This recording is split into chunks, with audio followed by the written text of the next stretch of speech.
There are things you apologize for. And there are things you never touch. My mother was one of those things. Not because she was fragile. Not because she needed protection from the world.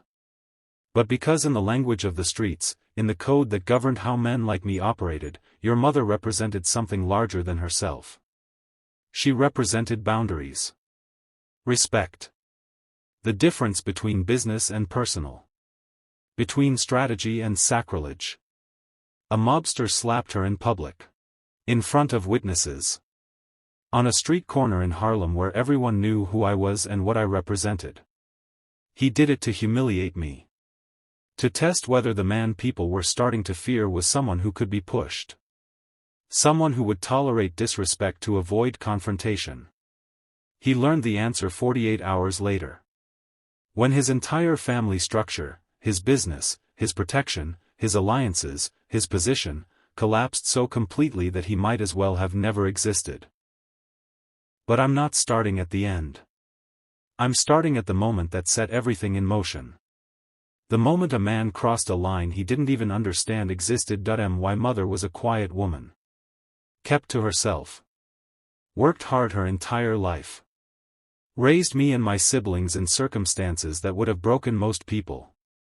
Never asked for anything she didn't earn. Never put herself in positions where she needed to be protected.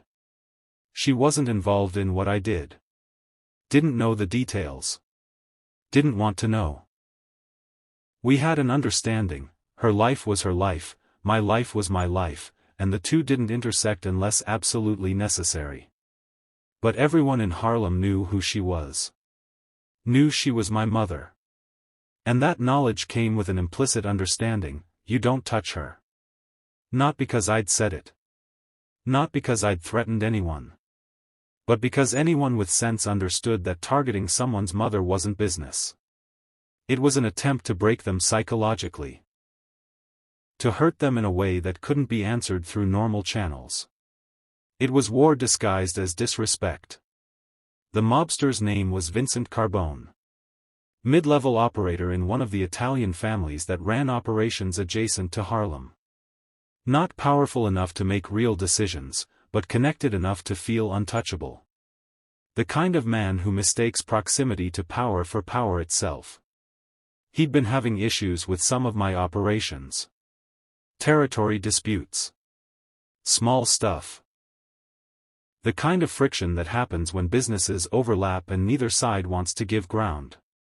We'd been negotiating through intermediaries. Slowly. The way these things usually get resolved. But Vincent was impatient. Thought negotiations made him look weak.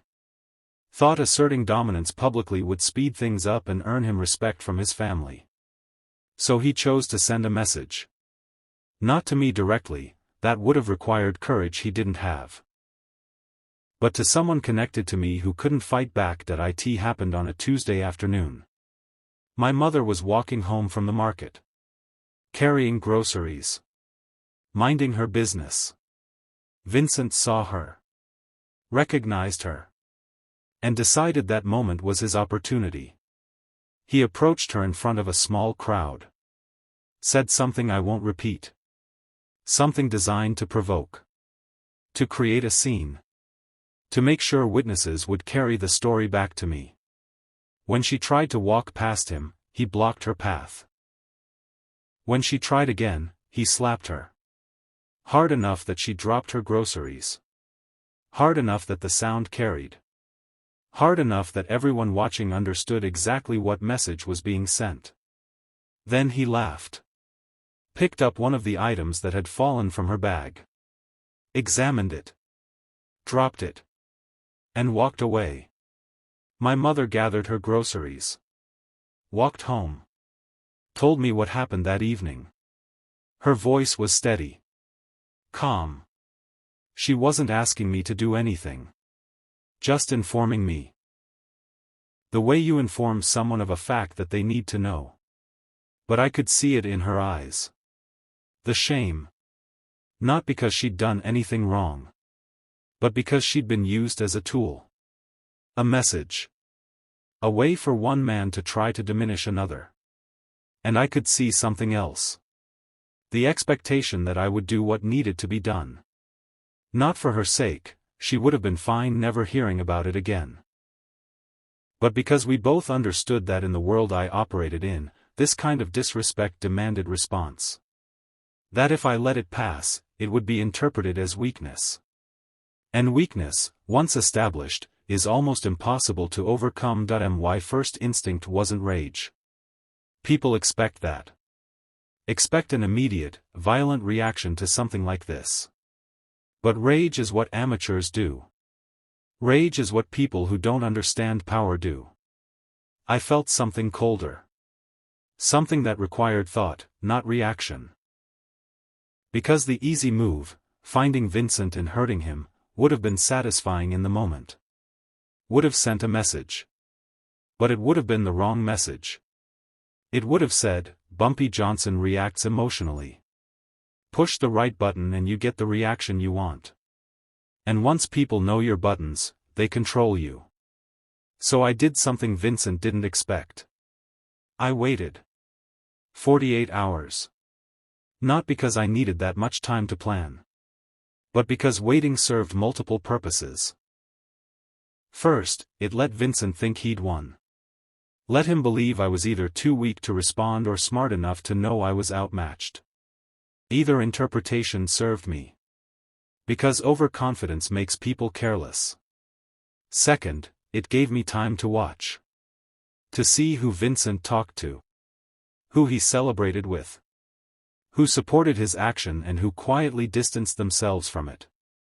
Because in 48 hours, people reveal their positions. They either commit to being his ally or start hedging their bets. Third, it let the street simmer. Let people talk. Let the story spread. Because when the response came, I wanted everyone to understand exactly what it was responding to. I wanted context. I wanted the narrative to be clear, not that Bumpy Johnson was violent, but that crossing certain lines had certain consequences. During those 48 hours, I learned everything I needed to know. Vincent had a family structure, not blood family, but operational family. A network of businesses, protection arrangements, alliances, and dependencies that held his position together. His power wasn't his own. It was borrowed from the people around him who believed he was worth supporting. And I realized something important: I didn't need to destroy Vincent. I needed to destroy the structure that made Vincent possible. Because destroying one man creates a martyr. Destroying a structure creates a lesson. The strategy one developed wasn't complicated. It just required patience and precision. Vincent's operation depended on several key elements. He ran protection rackets in parts of Lower Manhattan. He had legitimate business fronts, a restaurant, a trucking company, that laundered money and provided cover. He had alliances with other operators who provided services he needed. And he had the implicit backing of his larger family organization, who tolerated his existence as long as he didn't create problems. Each of those elements was vulnerable if approached correctly. And each had its own pressure point. The protection rackets required reputation. The belief that paying Vincent meant safety and refusing meant consequences. But reputation is fragile.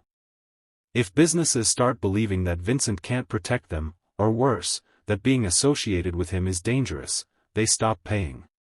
And once a few stop, others follow. Because fear spreads, but so does courage.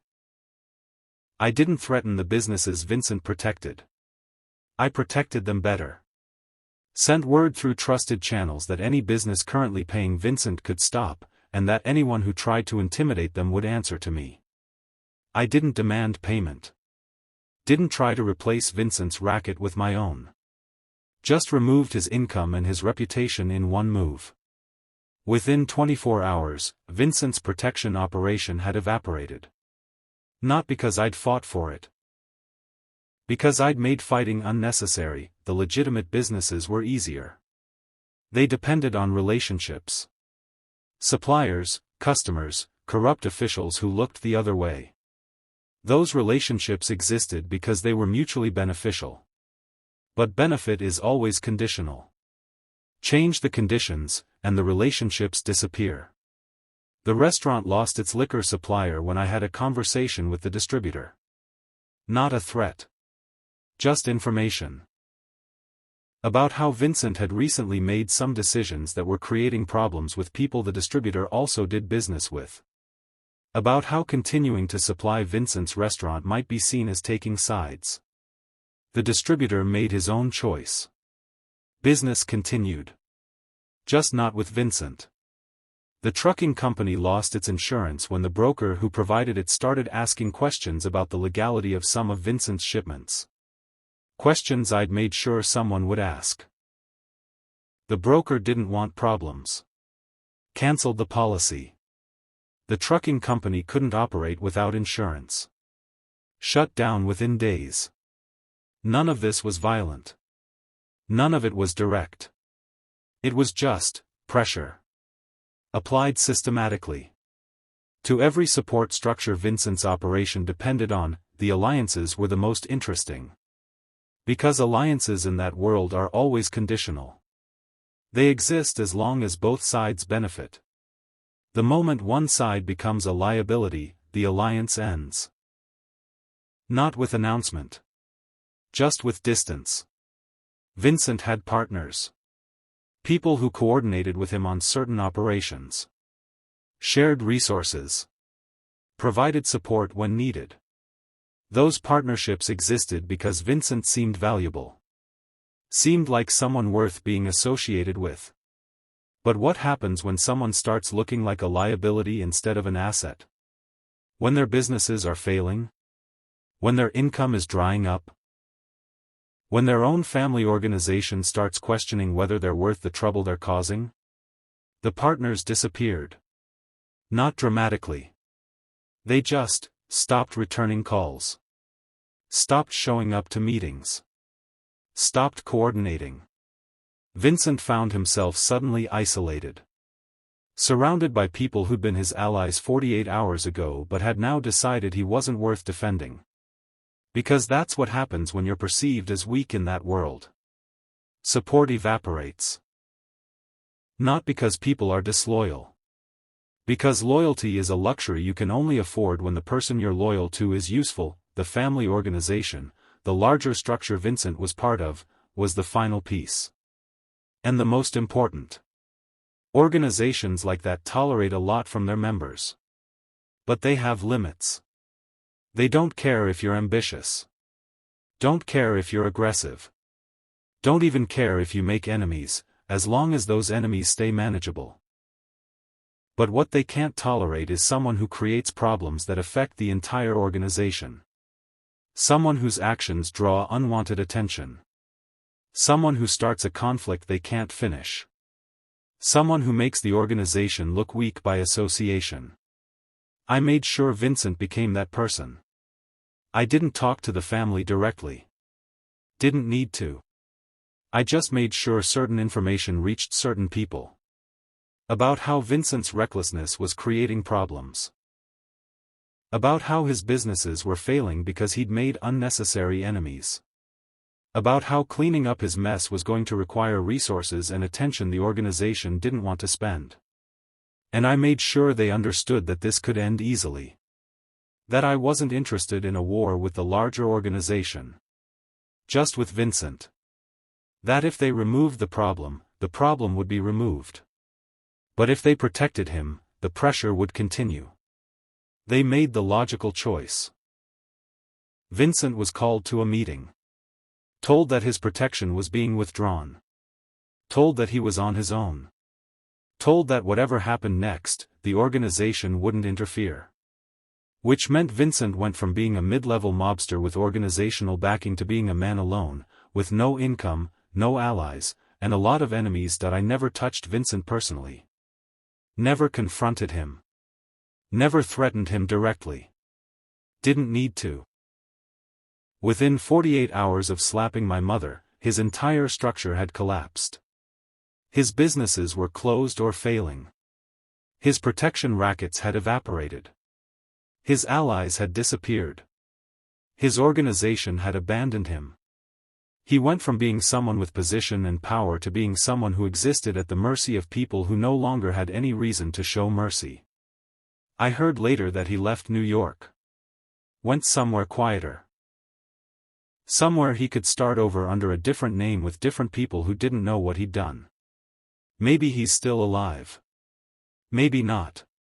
Doesn't matter to me. The point was never about Vincent personally. The point was about the message. About what happens when you cross certain lines. About the difference between causing problems you can't fix and being smart enough not to cause them in the first place. Word spread through Harlem and beyond within days. Not the details. Most people didn't know exactly how Vincent's operation had collapsed. Just that it had. That one day he'd been operating normally, and 48 hours later he was gone. And everyone understood why. Not because I announced it.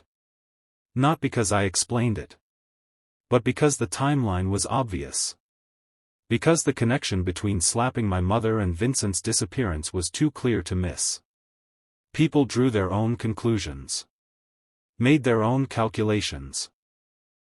Decided that whatever benefits might come from disrespecting Bumpy Johnson were not worth the consequences that apparently followed. My mother never mentioned it again. Went about her life. But I noticed she walked a little differently afterward. Not afraid, she'd never been afraid. But aware. Aware that in a world where violence and intimidation were common, there were still boundaries. Still things that couldn't be crossed without cost. And I noticed something else. The respect I'd been building through years of careful operation solidified overnight. People who'd been testing me, probing for weakness, stopped. Not because they feared violence, violence was always part of that world. But because they feared something worse. The quiet, systematic dismantling of everything they'd built. The kind of response that didn't announce itself but that you couldn't stop once it started. That's more frightening than immediate retaliation. Because you can prepare for immediate retaliation. You can brace for it. Fight back against it. But systematic dismantling? That requires you to protect everything, all the time. And nobody can do that forever. Years later, people would ask me about that situation. Want to know what I did. How I did it. What the secret was. There was no secret. Just understanding. Understanding that power isn't about force, it's about structure. About recognizing that people who seem powerful are usually dependent on systems they don't control. And that if you understand those systems better than they do, you can dismantle them without ever directly confronting the person. Vincent thought he was powerful. He wasn't. He was part of a structure that created the illusion of power. And when that structure was removed, he was revealed to be what he'd always been, a mid-level operator who'd mistaken borrowed position for personal capability. The lesson wasn't that you shouldn't cross Bumpy Johnson. The lesson was that you should understand what you're actually dealing with before you act. That public displays of dominance often reveal weakness rather than strength. That real power operates quietly, systematically, and with patience. And that some things, like your mother, are never just about the person. They're about principles. About boundaries that can't be crossed without triggering responses that go far beyond what you'd planned for. I never sought sympathy for what happened to my mother. Never presented it as something that justified whatever I did afterward. Because in the world I operated in, seeking sympathy is weakness. It's admitting that someone hurt you in a way you can't handle. But I did make it clear, through action rather than words, that certain things would be answered. Not with announcements. Not with threats. But with consequences so thorough, so systematic, so complete that they served as permanent lessons. Vincent learned that lesson. And everyone who heard what happened to him learned it too. That you can test a man in many ways. You can compete with his business. You can challenge his territory. You can even confront him directly if you're brave enough. But you never, under any circumstances, touch his mother. Not as strategy. Not as intimidation. Not as a message. Because that's not business. That's personal. And personal doesn't get resolved through negotiation or compromise. Personal gets resolved through the kind of response that makes sure the lesson never needs to be taught again. 48 hours. That's all it took. 48 hours from the moment a mobster slapped my mother in public to the moment his entire family structure was destroyed. Not through violence. Not through confrontation. Through strategy. Through patience. Through understanding how power actually works when you strip away all the pretense. And through a very simple principle that I carried for the rest of my life. There are things you apologize for. And there are things you never touch. My mother was one of those things. And anyone who didn't understand that learned very quickly. Some learned through observation. Through watching what happened to Vincent and deciding they didn't want the same outcome. And one man learned through experience. Through living the consequences of crossing a line he didn't know existed until he'd already crossed it.